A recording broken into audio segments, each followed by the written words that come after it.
The scream that came from inside the office wasn't just loud. It was blood-curdling.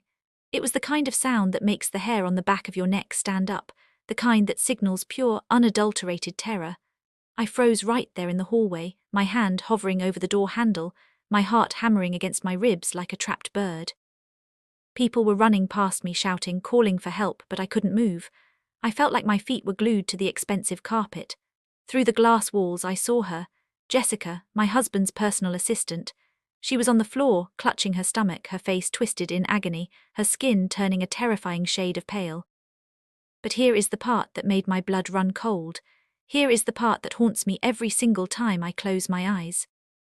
Just an hour before that breakfast, the one she had just eaten, was on a tray in my bed. It was made for me. My husband, the man I had loved for 7 years, the man I was building a life with, had made that food specifically for me. He had watched me with those piercing blue eyes, smiling that charming smile, urging me to take a bite.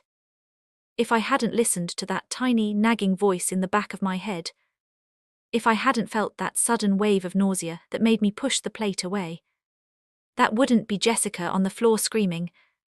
It would be me. And as the paramedics rushed in, pushing me aside, I looked up and saw him. My husband, Mark. He was standing at the end of the hallway. He wasn't looking at Jessica. He wasn't looking at the chaos. He was looking straight at me. And the look on his face wasn't concern. It wasn't fear. It was disappointment. My knees finally gave out and I sank to the floor, the world spinning around me. I didn't know it then, but my life, my perfect, happy dream life, was over. The man I thought I knew was a stranger, and the nightmare was only just beginning. But to understand how I ended up trembling in that hallway, watching a woman suffer because of a meal meant for me, I have to go back. I have to tell you how it started, because it didn't start with a scream. It started with a miracle. Or at least that's what I thought it was. Me and Mark had been trying for a baby for 3 years. 3 long, painful, exhausting years. If you've ever struggled with infertility, you know exactly what that feels like.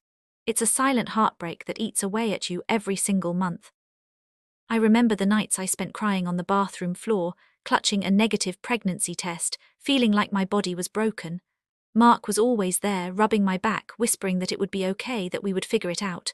He was my rock. He was the one thing that kept me sane. We had spent thousands on doctors. We had gone through rounds of treatments that left me feeling bloated and emotional. It was hard on our marriage. I could feel the strain. The romance was replaced by schedules and ovulation kits. The laughter was replaced by anxious waiting. But we survived it, or I thought we did. Then, 6 months ago, it finally happened. I remember staring at that little stick, my hands shaking so hard I almost dropped it. 2 lines, 2 pink, beautiful lines. I screamed. I literally screamed with joy. When I told Mark, he picked me up and spun me around. He had tears in his eyes. He kissed me and told me I was going to be the best mother in the world. It felt like everything we had fought for was finally paying off. We were going to be parents. We were going to be a family. For the first few months, everything was perfect. Mark was attentive. He came to every ultrasound. He painted the nursery. He bought me weird cravings at 2 a.m. without complaining. But then something changed. It was subtle at first. You know how it is. Just small things that you brush off because you don't want to seem crazy. You don't want to be the hormonal, paranoid pregnant wife. He started working late. Mark is an architect and he runs his own firm. He's always been busy, but this was different. He would come home at 9 p.m., then 10 p.m., then midnight. He smelled like expensive cologne and stress. When I asked him about it, he would just sigh and rub his temples. "Big project, babe," he would say, not looking me in the eye. "The Skyline Tower, it's a monster. I'm doing this for us, for the baby." I wanted to believe him, I really did. But then the phone habit started. He used to leave his phone on the coffee table. He used to ask me to answer it if he was driving. Now, it was always in his pocket. If he took a shower, it was in the bathroom with him. If he slept, it was under his pillow. One night about 2 weeks before the incident, I woke up at 3 a.m. to use the bathroom. Pregnancy bladder is no joke. The bed next to me was empty. I walked out into the hallway and saw a light coming from the kitchen. I crept closer, my bare feet silent on the wood. Mark was standing by the window, talking on the phone. His voice was a hushed whisper, urgent and intense. I know, he was saying. I know it's taking too long, but we have to be careful. She can't suspect anything.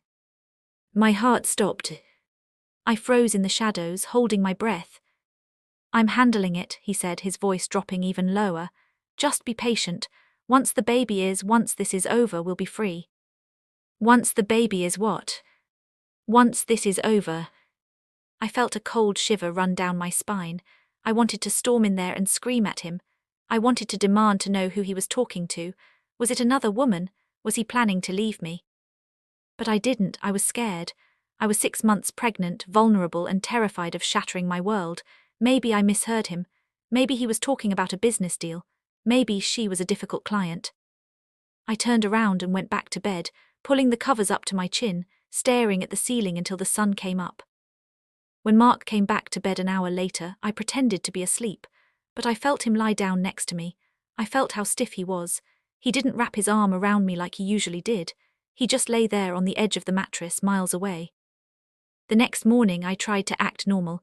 I told myself it was hormones. I told myself I was just being insecure. But the feeling didn't go away. It grew. It sat in the pit of my stomach like a heavy stone. Over the next few days, Mark became weirdly nice. The late nights stopped. He was home for dinner every night. He brought me flowers. He rubbed my feet. It was like the old Mark was back, but it felt forced. It felt like a performance. His eyes didn't match his smile. He would ask me how I was feeling, but he would stare at my stomach with this blank, unreadable expression. "You okay, babe?" he asked one evening while we were watching TV. "I'm fine," I said, shifting on the couch. My back was killing me. "And the baby?" he asked, moving around a lot. "Yeah, he's kicking up a storm." Mark reached out and put his hand on my belly. Usually this was a moment of connection, but this time his hand felt heavy, cold. He didn't look happy, he looked waiting. "Good," he whispered, "that's good." Then came the morning of the breakfast. It was a Tuesday. I remember the weather, grey, rainy, miserable. I had woken up feeling terrible. The morning sickness, which was supposed to be gone by now, had come back with a vengeance. I felt weak and dizzy. I dragged myself out of bed and went downstairs. The smell of bacon and coffee hit me, and my stomach churned. Mark was in the kitchen. He was whistling. That was the first red flag. Mark isn't a morning person. He grumbles until he's had 2 cups of black coffee, but today he was whistling, flipping pancakes, looking like a TV dad. "Morning, beautiful," he chirped as I walked in. He was wearing his apron, the one I bought him as a joke. "Morning," I mumbled, sitting down at the island. "What's all this?" "Just wanted to do something nice for my girls," he said, winking. We didn't know the gender for sure, but he always called the baby a girl. "You've been having a rough time lately. Thought I'd pamper you." He set a plate in front of me. Pancakes with strawberries perfectly arranged, scrambled eggs, and a large glass of a thick green smoothie. "What's the drink?" I asked, eyeing it suspiciously. It was a weird shade of swamp green. "It's a special blend," Mark said, leaning his elbows on the counter and watching me closely. "Spinach, kale, ginger, and a few special supplements. The doctor said you need more iron. It'll help with the nausea." I looked at him. "You talked to Dr. Evans?" "Yeah, called him yesterday," Mark said quickly, too quickly. "Just to check in. He said this would be great for the baby." He pushed the glass closer to me. "Drink up, it's best when it's fresh." I picked up the glass. The smell was overpowering. Metallic, earthy, it made my stomach flip. "I don't know, Mark," I said, putting it back down. "I'm really not feeling good. I think I just want some toast." Mark's smile faltered. Just for a second I saw a flash of anger in his eyes, a twitch in his jaw. "Lisa, please," he said, his voice tight. "I got up early to make this. Just try it for me, for the baby." He sounded desperate. Why was he so desperate for me to drink a smoothie? I looked at the glass, then at him. The pressure was intense. I didn't want to fight. I was tired. "Okay," I said, "I'll try." I lifted the glass to my lips. Mark leaned in, his eyes wide, watching my mouth. He looked like he was holding his breath. But just as the liquid touched my lips, a wave of nausea so violent hit me that I gagged. I slammed the glass down, hand over my mouth. "I can't," I gasped. "I'm gonna be sick." I ran to the sink and dry heaved. When I turned back around, Mark was standing there, staring at the smoothie. He looked frustrated. "I'm sorry," I said, wiping my mouth. "I just can't do it right now." Mark took a deep breath. He forced that smile back onto his face, but it looked like a mask now. "It's okay," he said, his voice strained. "Tell you what, put it in a travel cup, take it to work. Maybe you'll feel better in an hour. It's really important you get those nutrients, Lisa." He was so insistent, it was weirding me out. "Fine," I said, just to get him off my back. "I'll take it with me." He poured the green sludge into my travel mug and screwed the lid on tight. He handed it to me, his fingers lingering on my hand. "Promise me you'll drink it," he said intensely. "Every drop." "I promise," I lied. I grabbed the mug, gave him a quick peck on the cheek and headed out the door. I had no intention of drinking it. I was planning to dump it in the planter outside my office. I got in my car and started driving toward the city. The rain was lashing against the windshield. I looked at the travel mug sitting in the cup holder. It looked innocent enough, just a smoothie. But I couldn't shake the feeling that something was wrong. Why did he act so weird? Why did he lie about calling the doctor? I know Dr. Evans. He's on vacation in Hawaii this week. I saw it on his Facebook. Mark couldn't have talked to him yesterday. So why lie? My mind started racing. The late-night phone calls, the secrecy, and now the insistent, almost aggressive need for me to consume this drink. I decided to stop by Mark's office before going to my job. I needed to talk to him. I needed to ask him why he lied about the doctor. I needed to see his face when I confronted him. I pulled up to the glass skyscraper where his firm was located. I grabbed my purse and, out of habit, grabbed the travel mug. I didn't want to leave it in the car to smell up the interior. I took the elevator up to the 40th floor. The receptionist waved at me. Everyone knew me here. I was the boss's wife. I walked toward Mark's office, but his door was closed. "He's in a meeting with the partners," a voice chirped from the desk outside his door. It was Jessica. Jessica was Mark's new executive assistant. She had been working there for about 3 months. She was young, maybe 24, beautifully dressed, overly eager, and always smiling. "Hi, Lisa," she beamed. "You look glowing. How's the bump?" "Hi, Jessica," I said, forcing a smile. "I'm okay, just morning sickness." "Oh, you poor thing," she said. She looked genuinely sympathetic. I leaned against her desk. I felt dizzy again. The smell of the office coffee was making me nauseous. "Is Mark going to be long?" I asked. "Probably another hour," she said.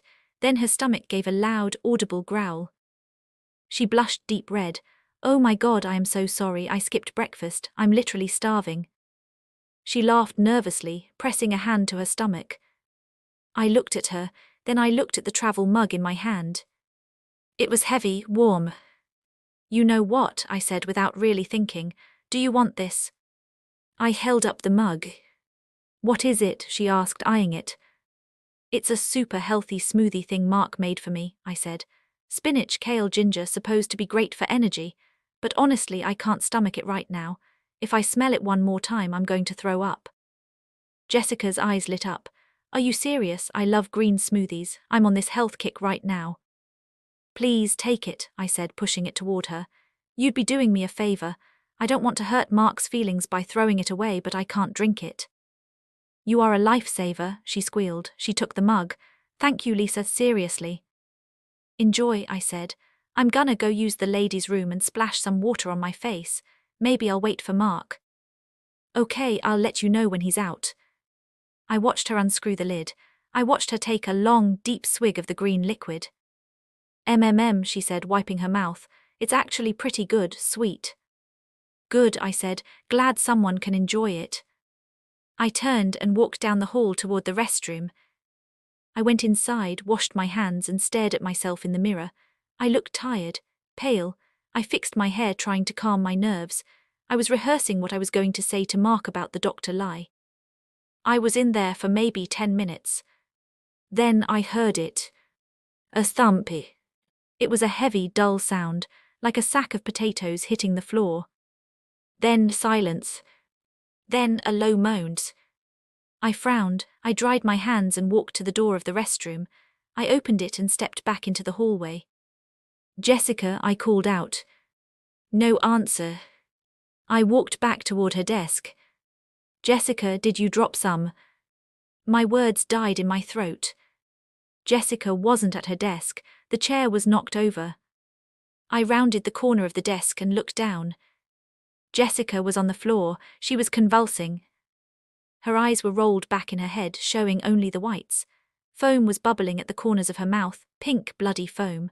Her hands were clawing at her throat, scratching deep red lines into her skin. Help, I screamed. Somebody help. I dropped to my knees beside her. Jessica, Jessica, can you hear me? She couldn't speak. She was making these horrible, gurgling, choking sounds. Her body was arching off the floor in violent spasms. The travel mug was lying on its side next to her, the green liquid spilling out onto the white carpet. Employees started running out of their offices. Call 911, someone shouted. What happened? Is she having a seizure? I grabbed her hand, it was ice cold. Jessica, stay with me, I cried. Then the scream. It wasn't Jessica. It was another woman from the accounting department who had just walked up and seen the blood. Chaos erupted, people were panicked. I was holding Jessica's head, trying to keep her from banging it against the floor. I was sobbing, terrified.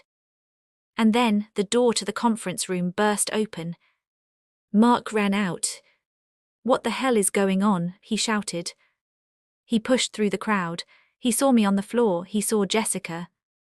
And that's when it happened, that moment I told you about. He stopped dead in his tracks. His face drained of all color. He looked at Jessica, convulsing on the floor, foaming at the mouth. Then his eyes snapped to the spilled smoothie cup. Then he looked at me. His eyes went wide, his mouth opened slightly. Lisa, he whispered. He didn't rush to help Jessica, he didn't ask what happened. He just stared at me with a look of absolute horror. You gave it to her, he stammered. His voice was barely audible over the commotion. She was hungry, I sobbed. I didn't want it. Mark, help her, something is wrong. Mark looked down at Jessica again, the realization washed over his face. He looked sick, he looked guilty. He knew. In that split second I saw it. He knew exactly what was happening to her because he knew exactly what was in that cup. The paramedics arrived seconds later. They swarmed around Jessica, pushing me back. They were shouting medical terms. BP is crashing. Airway obstructed. Possible toxicity.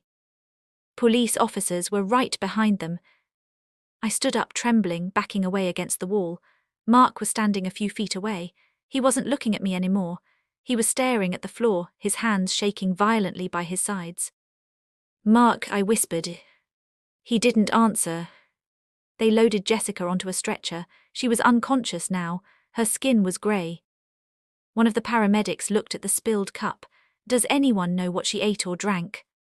She drank that, I said, pointing to the cup. My smoothie. The paramedic bagged the cup immediately. We need to test this. This looks like a severe reaction to a toxin. A toxin, The word hung in the air. Mark finally looked up. He looked at the police officer who was starting to ask questions. I need to go with her, Mark said suddenly. She's my employee, I need to make sure she's okay. Sir, we need a statement, the officer said. I'll come to the hospital.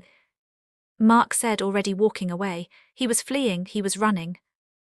I stood there alone in the hallway, my hands covered in Jessica's sweat and saliva. My baby kicked in my stomach, a hard, strong kick.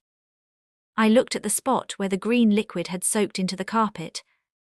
That was meant for me. I was supposed to be the one on that stretcher. I was supposed to be the one convulsing. Why would my husband try to hurt me? Why would he try to hurt our baby? I felt a hand on my shoulder. It was the police officer. Ma'am, are you okay? You said that was your drink. Yes, I whispered. Did you make it? No, I said, my voice trembling. My husband did. The officer wrote something down in his notebook.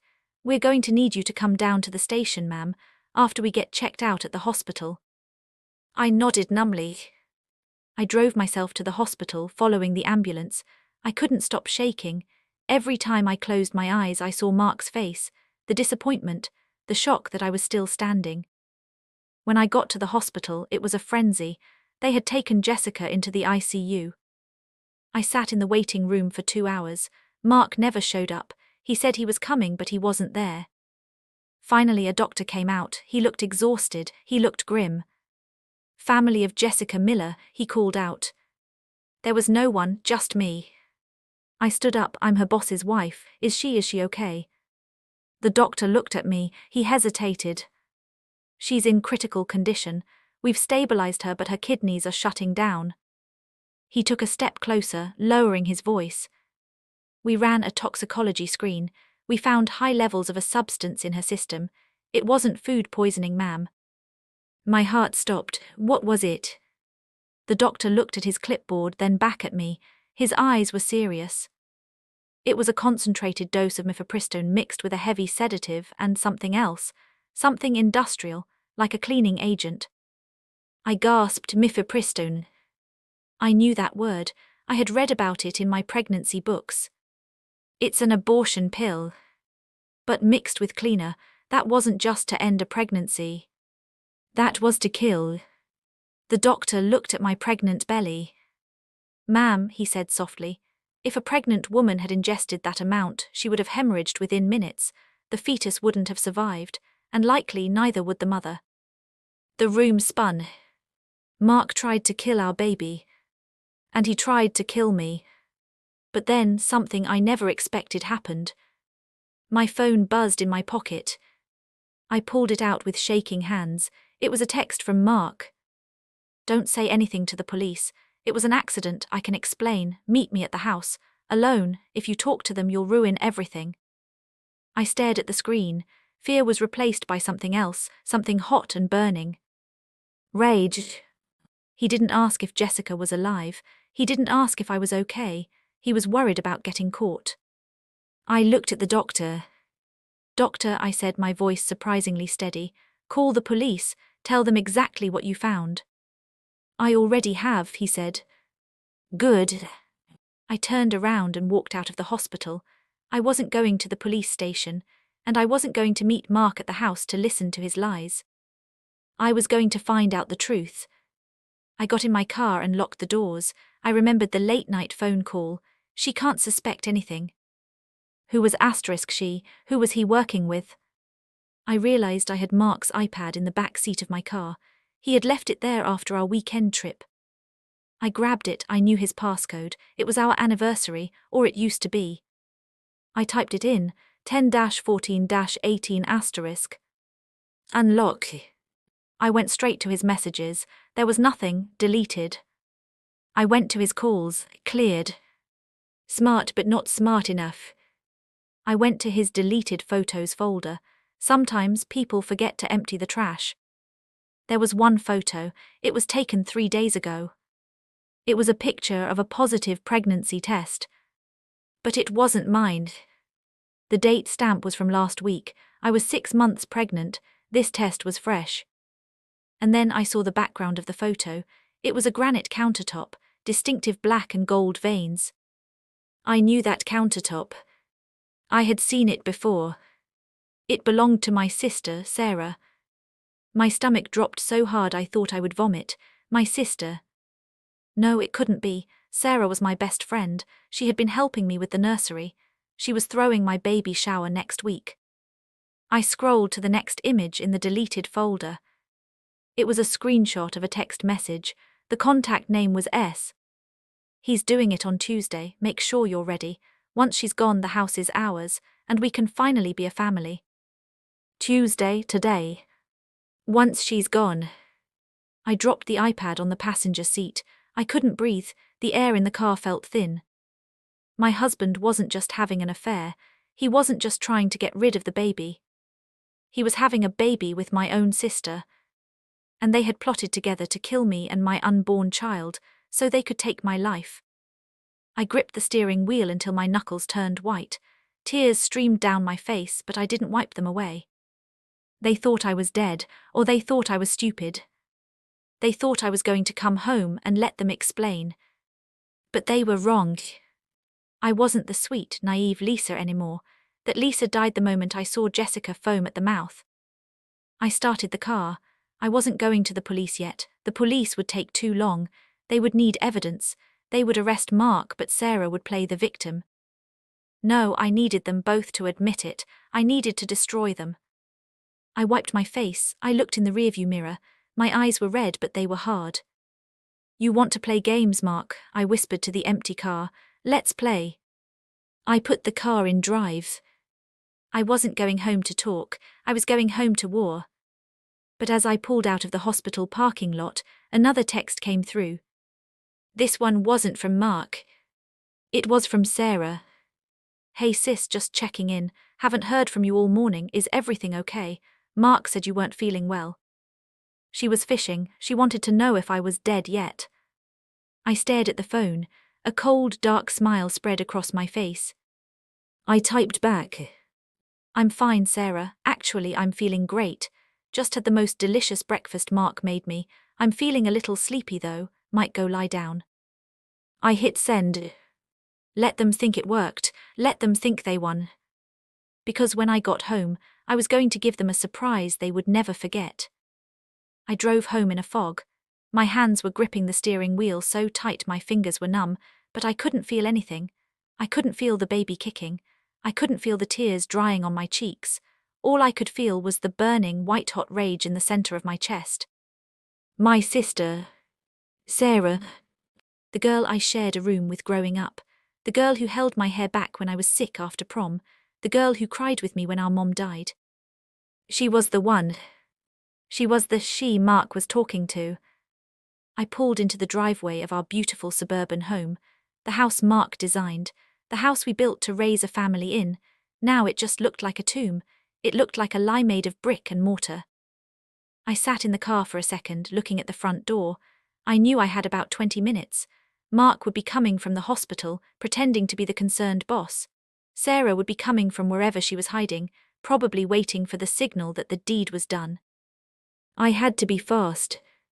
I unlocked the front door and stepped inside. The house was silent. Usually this silence felt peaceful. Now it felt heavy, dangerous. I walked into the kitchen. The blender was still on the counter. There were still smears of green sludge on the rim. I stared at it.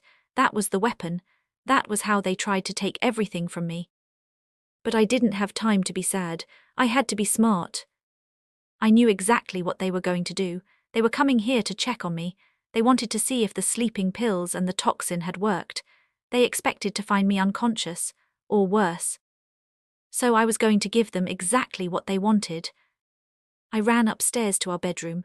I grabbed the baby monitor, the high-tech one Mark had insisted we buy. It had a camera and a microphone, and it connected to an app on my phone. I hid the camera unit on the bookshelf, nestled between two novels pointing directly at the bed. I turned it on. I checked the feed on my phone. Crystal clear. Then I did something that made my stomach turn. I messed up the bedsheets. I knocked a glass of water onto the floor so it shattered. I wanted it to look like a struggle, like I had collapsed. I took off my shoes. I climbed into the bed, fully dressed, and pulled the duvet up to my waist. I lay down on my side, facing the door, but I let my head loll back onto the pillow. I closed my eyes, leaving just a tiny sliver open so I could see through my lashes. And then I waited. The silence in the house was deafening.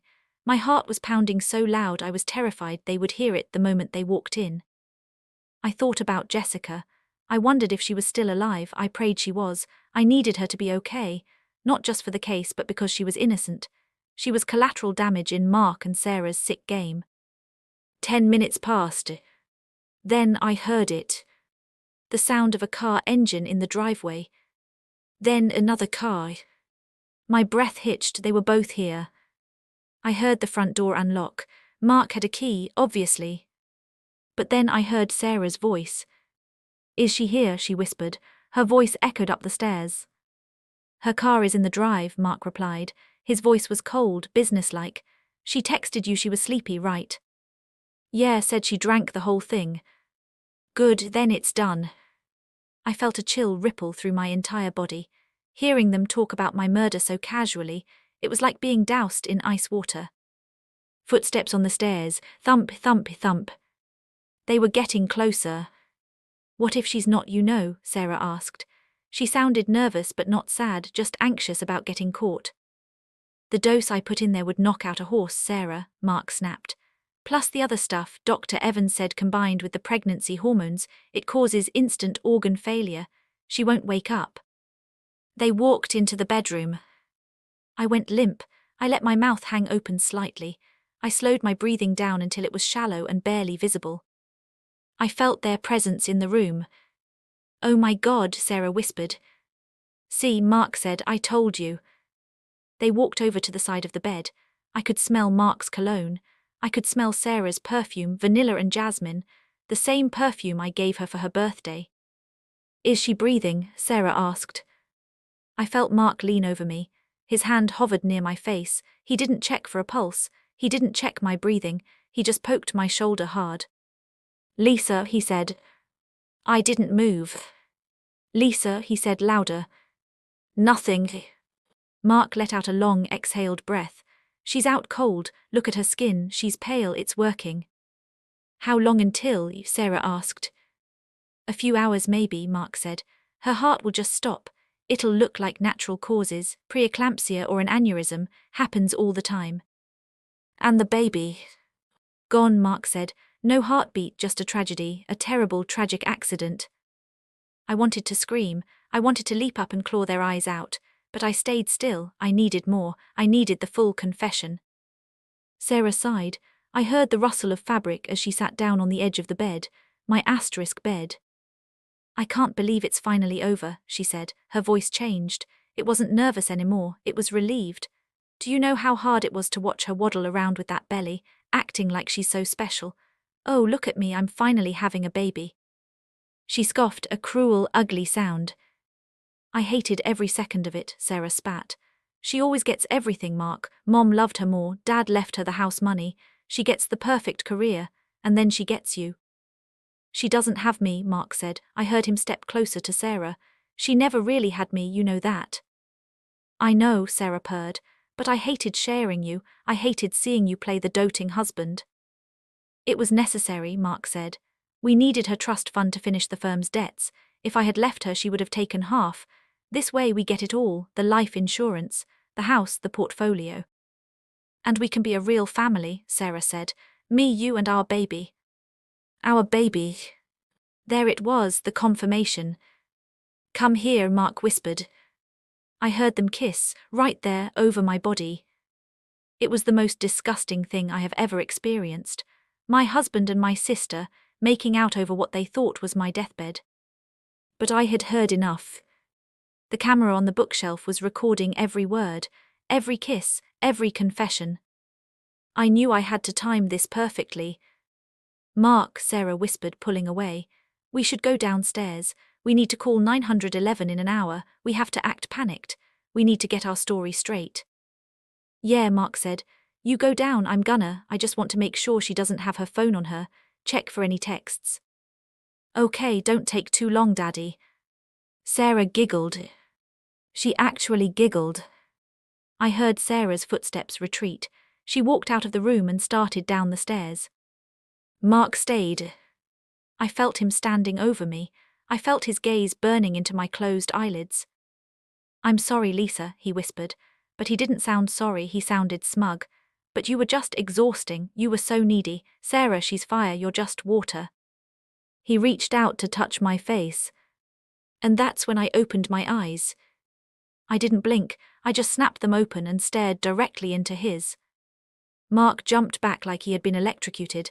He stumbled, hitting the nightstand. "Jesus," he screamed, "you." I sat up slowly. I didn't rush. I moved with a calm, terrifying precision. I swung my legs over the side of the bed and stood up. Mark was pressing himself against the wall, his face a mask of pure terror. He looked like he was seeing a ghost. "You're awake," he stammered. "How you drank it, Sarah said you drank it." "I didn't drink it, Mark," I said. My voice was low, steady and cold as ice. "But Jessica did." Mark's face went white. "Jessica?" "Yeah, I gave it to her because I felt sick. She's in the ICU, Mark. Her kidneys are failing, she might die." Mark's mouth opened and closed like a fish. I didn't mean to." "Didn't mean to kill your assistant." I stepped closer to him. No, you meant to kill me and your son. I put a hand on my stomach. You wanted us dead for money, for a house, and for my sister. Mark's shock was turning into panic. His eyes darted to the door. He was calculating. He was wondering if he could overpower me. Lisa, wait, he said, putting his hands up. It's not what it looks like. Sarah, she's crazy. She made me do it. She's obsessed with me. I was trying to protect you. I laughed, a dry, humorless laugh. I heard you, Mark, I said. I heard everything. She's water, Sarah is fire, remember. Mark froze. And guess who else heard you? I pointed to the bookshelf, to the baby monitor. The little green light was glowing steady and bright. That's streaming to the cloud, I lied. It was just recording, but he didn't know that. And I sent the link to your partners, and to the police. Mark looked at the monitor, then back at me. His face twisted into something ugly. The charm was gone. The handsome architect mask fell away, and I saw the monster underneath. He took a step toward me, his hands balled into fists. You stupid bitch, he growled. You think a recording is going to stop me? I can still finish this. I can say you attacked me. I can say you lost your mind. He lunged. I didn't flinch, I didn't scream. I just reached into my pocket and pulled out the taser I kept in my nightstand drawer for intruders. Mark had bought it for me 3 years ago when he started working late. Ironic. As he reached for my throat, I jammed the taser into his ribs and pulled the trigger. Zap! Mark convulsed. His eyes rolled back and he crumpled to the floor like a sack of wet laundry. He groaned, twitching on the carpet. Stay down, I spat. But the noise had alerted Sarah. Mark, her voice called from downstairs. What was that noise? Is she dead? I looked at Mark, writhing on the floor. I stepped over him. Not yet, Sarah, I shouted. Come up and see. I walked to the bedroom door. Sarah appeared at the top of the stairs. When she saw me standing there, alive, angry, and holding a taser, her jaw dropped. She looked from me to Mark on the floor. Lisa, she whispered. Hi, sis, I said. Surprise. Sarah's face went through 5 different emotions in 1 second. Shock, fear, confusion, and then anger. She marched up the last few steps. She didn't look scared like Mark, she looked furious. You always ruin everything, she screamed. Why couldn't you just die? Because I have something to live for, I said, touching my belly. Unlike you. Sarah stopped. What? I know about the baby, Sarah. I know you're pregnant with Mark's child. Sarah smirked, a cruel, victorious smirk. She put her hands on her hips. Yeah, that's right, I am, and he loves me. He wants this baby, not yours, ours. She took a step closer, trying to intimidate me. We're going to be a family, Lisa. Even if you're alive, you've lost. He chose me. He got me pregnant because he wanted *me*. I looked at her smirk, and I felt a strange sense of calm, because I had one card left to play. The one thing neither of them knew. Are you sure about that, Sarah? I asked softly. Sure about what? That you're pregnant. Of course I am. I took the test. Mark saw it. I shook my head. No, Sarah, you're not. You're crazy, she spat. I know my body. Do you? I asked. Because 5 years ago, when you had that surgery for your endometriosis, the one you told everyone was just a clean-up. Sarah's face faltered. Shut up. Mom told me the truth before she died, I said. The doctors had to take more than they thought. They took your uterus, Sarah. You can't get pregnant. It's medically impossible. The silence that followed was heavier than anything before. Sarah froze, her eyes went wide. She looked like I had just slapped her. Liar, she whispered, but her voice shook. I'm not lying, I said. Check your medical records. Mom didn't want to tell you because you were unstable. She didn't want you to spiral. But you can't have kids, Sarah. That positive test, it was probably a cyst, or maybe you faked it to trap Mark. Which is it? I looked down at Mark, who was starting to push himself up from the floor. He had heard everything. He looked up at Sarah. His eyes were wide with horror. Sarah, he croaked, is that true? Sarah looked at Mark. She looked panicked. She was caught. No, Mark, she's lying. She's trying to turn you against me. But Mark knew. He looked at her face and he saw the desperation. You told me, Mark whispered. You told me it was my son. You told me we were building a legacy. We are, Sarah screamed. We can adopt, we can. You lied to me, Mark roared. He struggled to his feet, ignoring the taser. He wasn't looking at me anymore. He was looking at Sarah with pure hatred. I tried to kill my wife for you. I poisoned Jessica for you, because of a baby that doesn't exist. I did it for us, Sarah shrieked, tears streaming down her face. I love you. You're a monster, Mark shouted. He took a step toward her. And that's when the sirens started. Loud, close, coming from every direction. I had called them from the car. I had left the line open the entire time. They had heard the confession, they had heard the struggle, they had heard everything. Blue and red lights flashed through the bedroom window, painting the walls in chaotic bursts of color. Police, a voice boomed from the front door. Come out with your hands up. Mark froze. He looked at the window, he looked at me, he looked at Sarah. His life was over. But then something I never expected happened. Mark didn't surrender. He looked at me with wild, desperate eyes. He realized there was no way out, no way to talk himself out of this. He grabbed Sarah. He didn't grab her to hug her, he grabbed her by the throat. This is your fault, he screamed, dragging her backward. You made me do this, you witch. Mark, stop, Sarah gagged, clawing at his hands. Let her go, Mark, I shouted, stepping forward with the taser. Stay back, Mark yelled. He dragged Sarah toward the balcony door. The bedroom was on the second floor, below was the stone patio. I'm not going to jail for you, Mark screamed at Sarah. The police burst into the room, 3 officers with guns drawn. Drop it, let her go, they shouted. Mark looked at the cops, he looked at the balcony, he looked at me one last time. I loved you, Lisa, he said, his voice breaking. I really did, until she poisoned my mind. And then he pushed Sarah. He didn't push her off the balcony, he pushed her at the police. Sarah went flying into the officers, screaming. In the confusion, Mark bolted. He ran for the hallway, trying to get to the back stairs. He's running, I screamed. 1 officer tackled Sarah to the ground, the other 2 chased after Mark. I heard crashing, shouting, and then a loud, sickening crack from the stairs. Then silence. I walked to the doorway. Sarah was handcuffed on the floor, sobbing hysterically.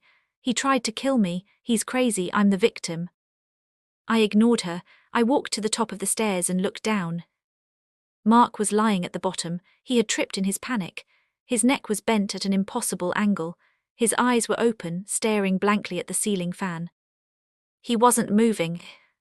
My husband, the father of my child, the man who made me breakfast. Dead. I felt a hand on my arm. It was a female officer. Ma'am, are you hurt? Do you need an ambulance? I looked at her. I looked at Sarah, who was being dragged away, kicking and screaming curses at me. I looked at Mark's body. I took a deep breath. For the first time all day, the air filled my lungs. No, I said, rubbing my belly. I don't need an ambulance, but I need to call the hospital. I need to check on Jessica. The nightmare was over, or so I thought. But as they walked me out of the house, past the yellow tape, past the neighbors staring with their mouths open, my phone buzzed again. It was an unknown number.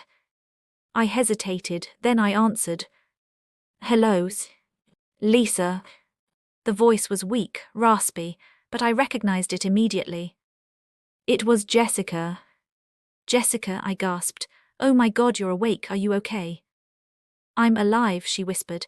Lisa, the police are here, they told me what happened about the smoothie. I'm so sorry, Jessica, I didn't know. I know, she said. She paused and I heard the beeping of machines in the background. But Lisa, there's something you need to know. Something Mark told me right before he left the office this morning. What? I asked. He didn't just put the poison in the smoothie, Jessica wheezed. He said he put a failsafe in the house, in case the drink didn't work. I stopped walking. I was standing in the middle of my driveway. What kind of failsafe? The gas, Jessica whispered.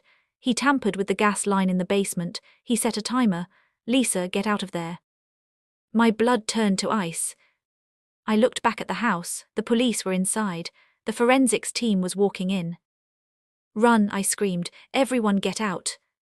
"Run," I screamed again, my voice tearing through the silence of the neighborhood. "Get away from the house." The police officers on the lawn looked confused for a split second, but then they saw the look on my face. They saw the sheer, unadulterated terror in my eyes. The officer who had been holding my arm didn't ask questions. He grabbed me and shoved me toward the street.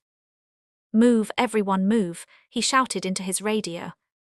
I scrambled back, my feet slipping on the wet pavement. I didn't look back, I just ran. I ran like my life depended on it, because it did. And then it happened. A sound like the earth cracking open. Boom. The shockwave hit me before the sound did. It felt like a giant, invisible hand shoving me forward. I went flying. I hit the grass hard, rolling over my shoulder, covering my head with my arms. The heat was instantaneous. A wave of scorching hot air washed over the street. I lay there for a second, my ears ringing, a high-pitched whine that drowned out everything else. Slowly, I lifted my head. The house, our beautiful, custom-built, million-dollar dream home, was gone. The entire first floor had been blown out. The roof had collapsed inward. Flames were already licking up the sides of the broken walls, devouring the curtains, the furniture, the memories. Glass was shattered everywhere, sparkling on the lawn like deadly confetti. I stared at it, unable to breathe. If Jessica hadn't called, if I had stayed in the driveway for 30 seconds longer, I would be ash.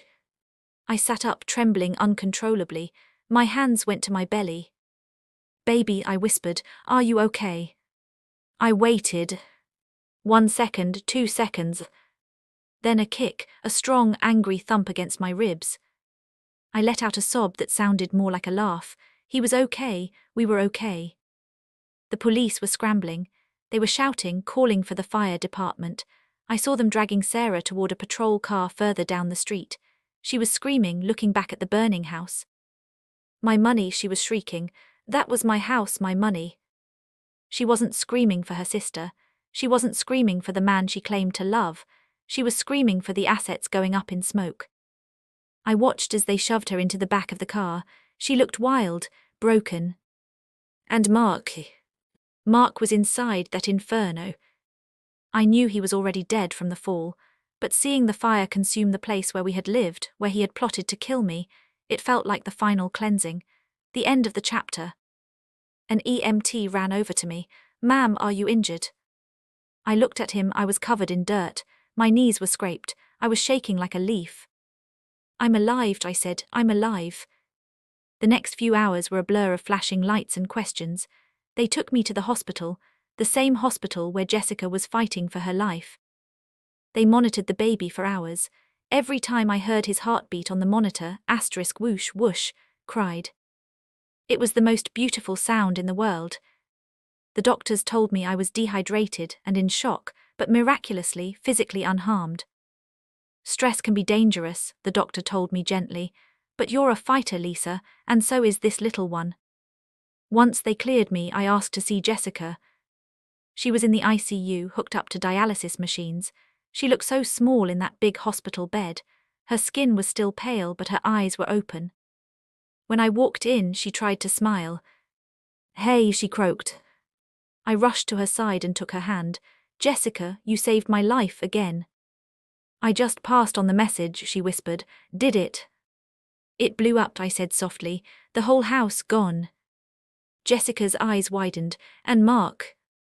"He didn't make it," I said. I didn't feel sad saying it. I just felt a heavy finality.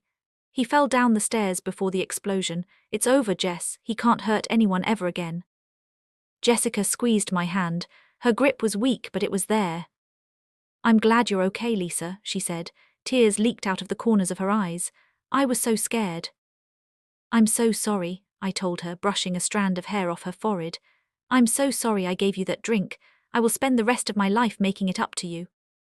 "Don't be stupid," she rasped. "You didn't know, you're the victim here too." We sat there for a long time, two women who had been played by a narcissist, two survivors holding onto each other in a sterile white room. In that moment I knew I wasn't alone. I had lost my husband, I had lost my sister, I had lost my home. But I had found a friend, a real one. The next few weeks were the hardest of my life. I had to stay in a hotel. I had to buy new clothes because everything I owned was burned. I had to deal with the police, the insurance companies, the funeral arrangements for a man I hated. The investigation revealed everything. They found the gas timer in the basement rubble. It was an old industrial timer Mark had stolen from a construction site. It was set to detonate at noon. He had planned it perfectly. He thought I would be passed out in bed from the poisoned smoothie. The house would explode. The evidence of the poison would be incinerated. It would look like a tragic gas leak accident. The grieving husband would collect millions in insurance and sympathy. But he didn't count on me being nauseous.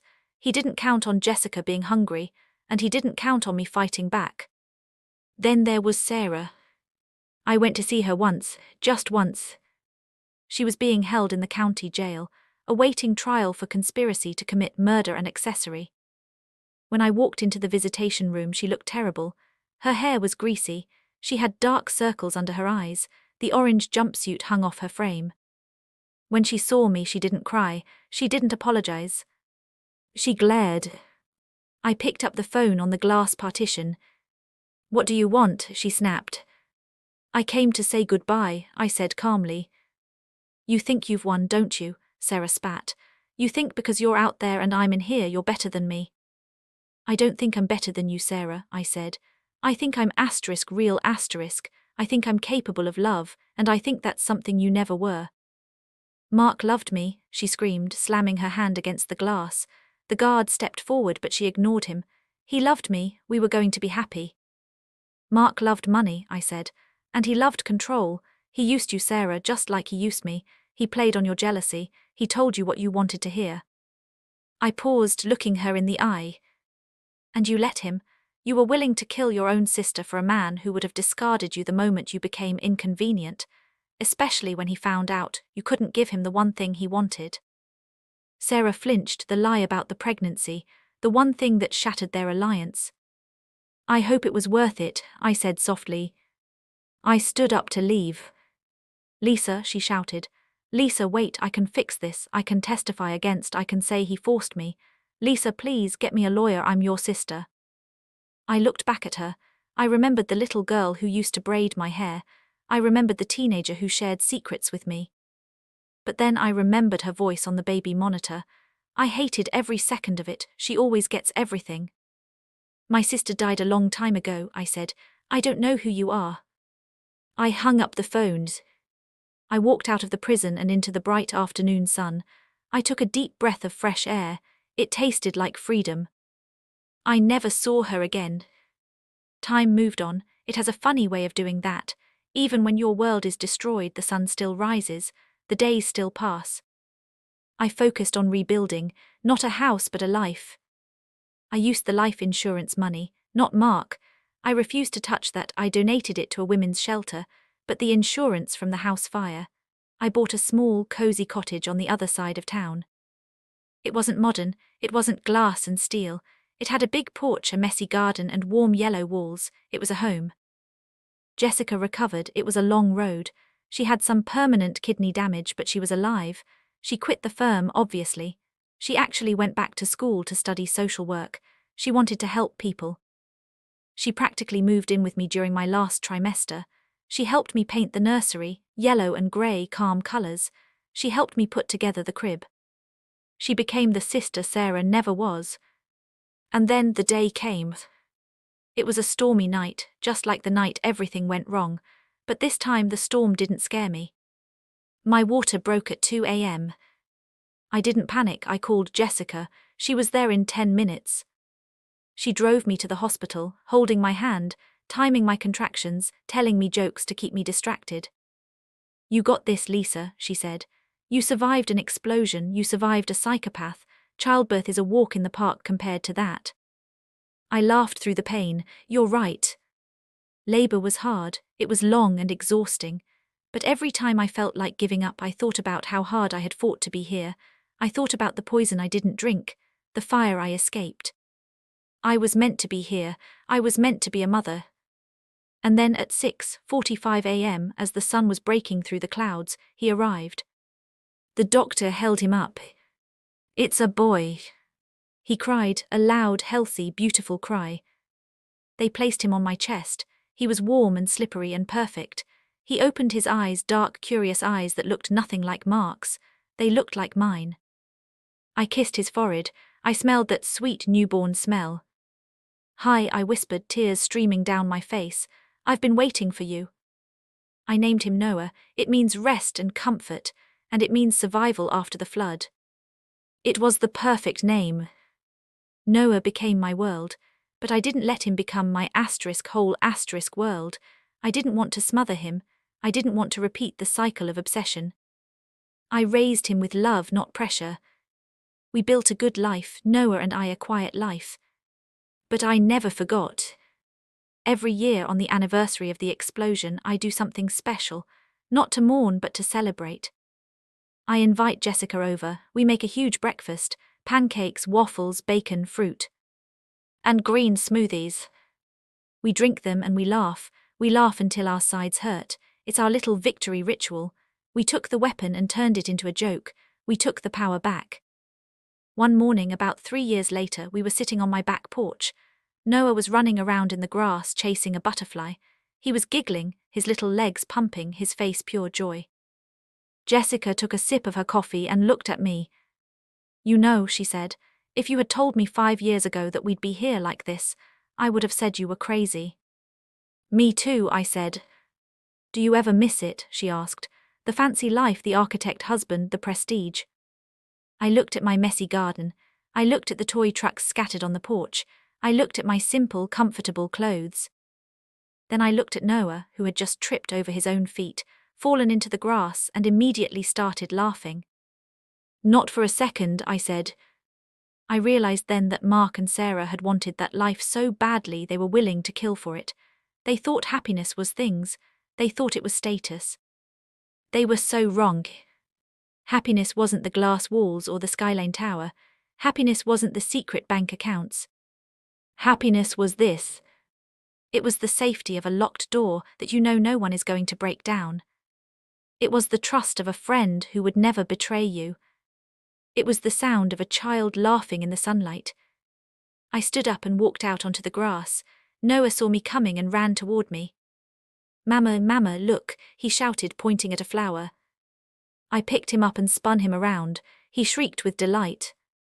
"I see it, baby," I said. "It's beautiful." He wrapped his little arms around my neck and squeezed. "I love you, Mama," he whispered into my ear. My heart swelled so big I thought it might burst, but this time it wasn't fear, it wasn't adrenaline. It was peace. I looked over at Jessica on the porch. She raised her mug in a toast. I smiled, a real, genuine smile that reached all the way to my eyes. I had walked through fire. I had faced the devil in my own bedroom. I had lost everything I thought I wanted. But I had gained everything I needed. I held my son tighter, closed my eyes, and felt the warm sun on my face. We were safe, we were free.